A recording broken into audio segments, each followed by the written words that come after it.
todos e a todas, sejam muito bem-vindos. Meu nome é Adriele, sou licenciada em Química pelo IF Goiano, pós-graduanda em Pedagogia Universitária pelo FTM. Estou aqui hoje na condição de apresentadora do trabalho intitulado O Uso das Tecnologias Digitais da Informação e Comunicação na Educação Ambiental, de minha autoria, da professora doutora Rosenilde Nogueira Paniago, do Marcos Vinícius Pacheco Barbosa.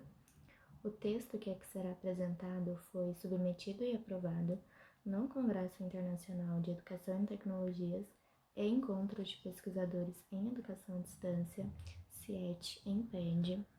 O objetivo do estudo foi analisar as contribuições do trabalho com o uso das tecnologias digitais da informação e comunicação no contexto da educação ambiental, com estudantes nos anos finais do ensino fundamental no município de Rio Verde.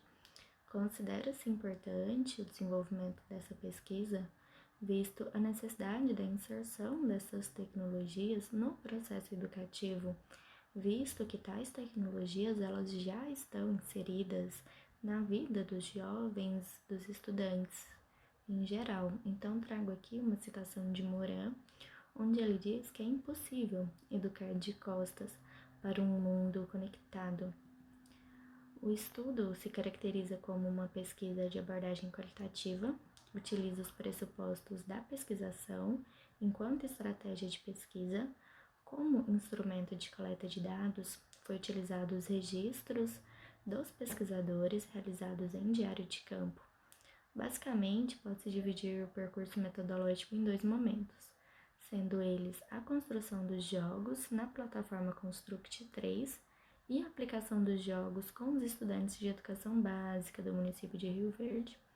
Os jogos eles foram aplicados em 3 momentos, sendo eles o Circuito Beija-Flor e a Trilha Ecológica, que foram eventos organizados pelo Centro de Educação Rosa de Saberes, onde estão disponíveis todos os jogos para download.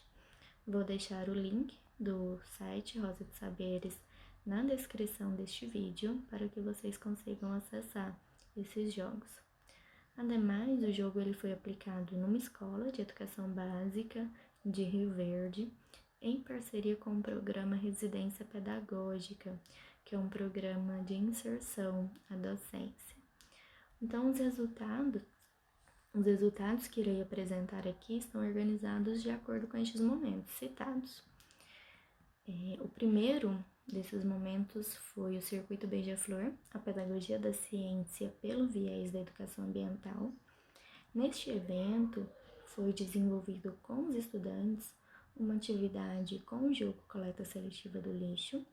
O jogo Coleta Seletiva tem como objetivo que os estudantes compreendam quais são as cores corretas das lixeiras para o descarte dos resíduos sólidos.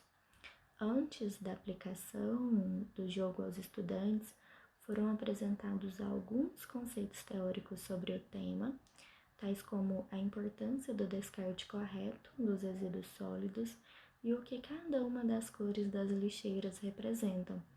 Posteriormente, foi apresentado o jogo aos estudantes.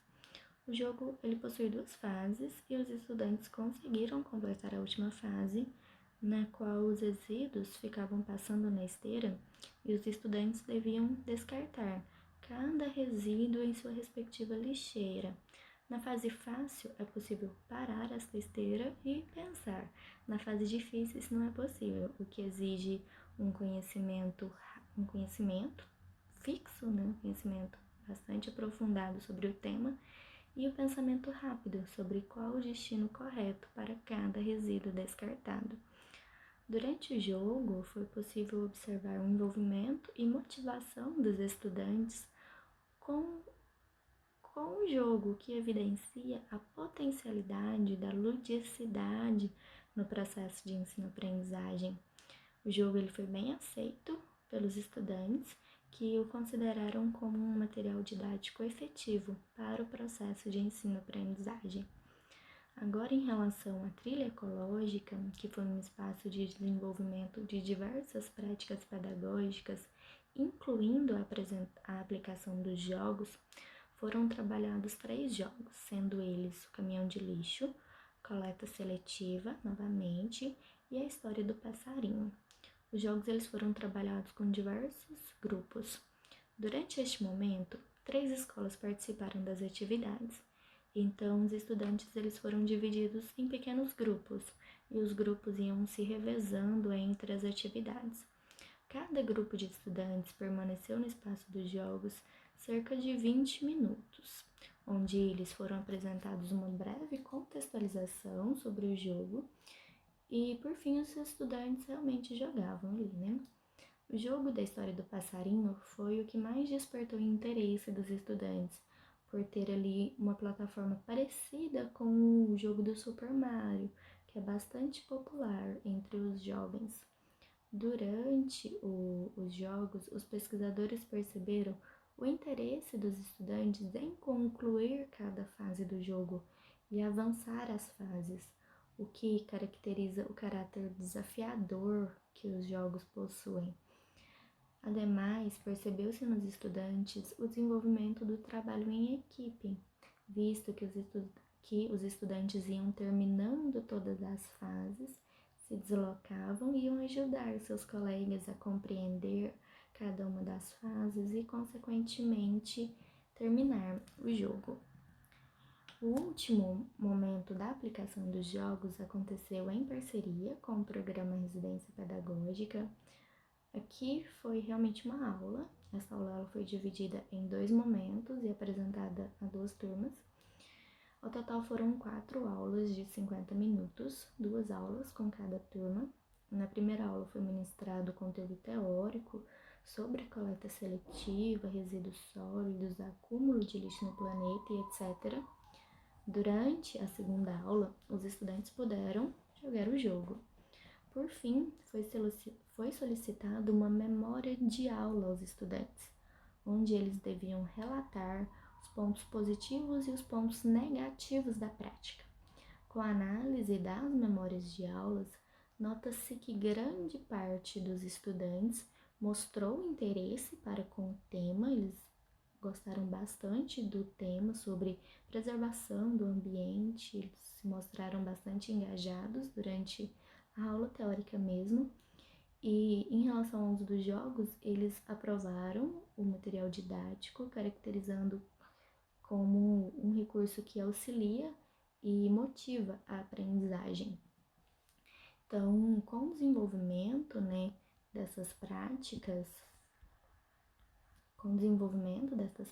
concluímos então que o trabalho com as tecnologias digitais de informação e comunicação se caracteriza como uma importante prática pedagógica, sendo os jogos eletrônicos um recurso didático que potencializa o processo de ensino-aprendizagem. Aqui são algumas das referências que utilizamos no trabalho. Então, durante o evento, que será de 24 a 28 de agosto de 2020, estarei respondendo algumas perguntas e questionamentos que surgirem. Deixe o meu e-mail também no texto para que vocês possam fazer contato. Muito obrigada!